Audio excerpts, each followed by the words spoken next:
Hear Good you. afternoon, everyone. I'm Dr. Ruby Moharana, and the topic of my discussion today is neck operation in a case of ocular torticollis, misdiagnosis or lack of appropriate referral. So, torticollis or wry neck is an abnormality where the neck position is twisted or turned to one side. And the commonest cause is muscular, that is congenital due to a short sternocleidomastoid muscle. Ocular torticollis, however, is an abnormal head posture which is adopted in order to maintain binocularity or dampen nystagmus. And the management of these conditions is completely different. So this is a single case report where the case presented to Apex Eye Care Cuttack, Odisha for treatment of left face turn. Complete ophthalmic evaluation and surgical management was done, and written consent was taken from the patient for participation in the study. So this is a case of a 13-year-old female patient who came to us with chief complaints of neck pain and left face turn since childhood.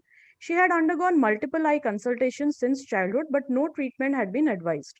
Finally, she had visited a neck surgeon who had operated on the neck 3 months back, and her discharge reports just mentioned left side neck surgery with her medications.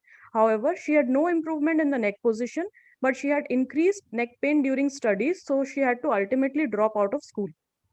When we saw the patient, her systemic examination was sternocleidomastoid muscle insertion. There was no facial asymmetry. The MRI brain and spine had already been done and it was normal. So on ocular examination, the best corrected visual acuity was 20 by 60 in both eyes. There wasn't any significant refractive error, but binocularly with the left face turn, the patient had a vision of 20 by 20. The anterior and posterior segment evaluation was normal. So coming to the external examination, patient was ortho for distance and near and had full and free movements.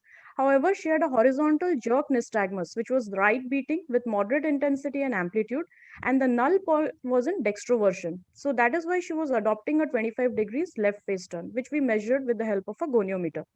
So with this, the diagnosis was modified to nystagmus with 25 degrees left face turn, and the patient underwent Parkes 5678 procedure, where 5 millimeters of MR resection with 8 millimeters of LR resection was done in the left eye, and 6 millimeters of MR resection with 7 millimeters of LR resection was done in the right eye.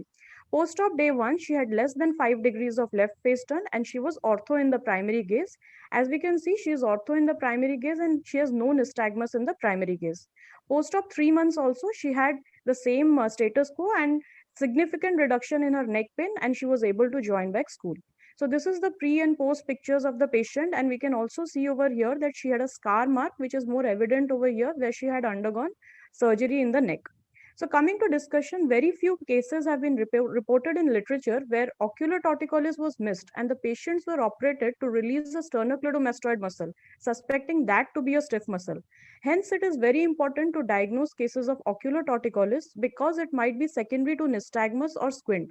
And the treatment of these two conditions is completely different, and the patient doesn't have to go through the harrowing multiple surgeries and multiple consultations if it is diagnosed in time. A simple test of just covering one eye can help in diagnosis, as ocular torticollis is mainly adopted to maintain binocularity and optimize vision. So, in primary position, we should always look for any squint or nystagmus, and we can check the restriction to active and passive movements of the neck.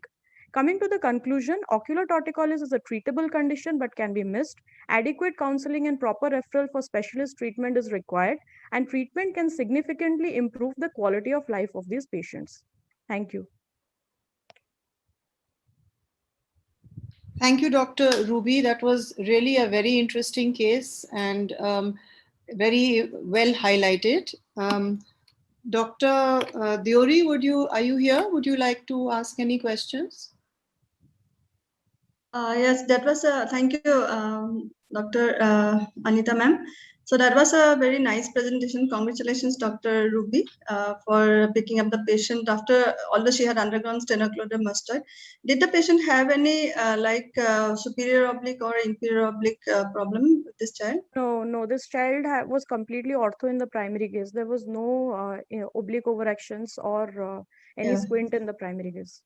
Okay. So Usually, sometimes if it is a congenital one, they usually present with the oblique problem also. So that is what I just wanted to know. Thank you so much.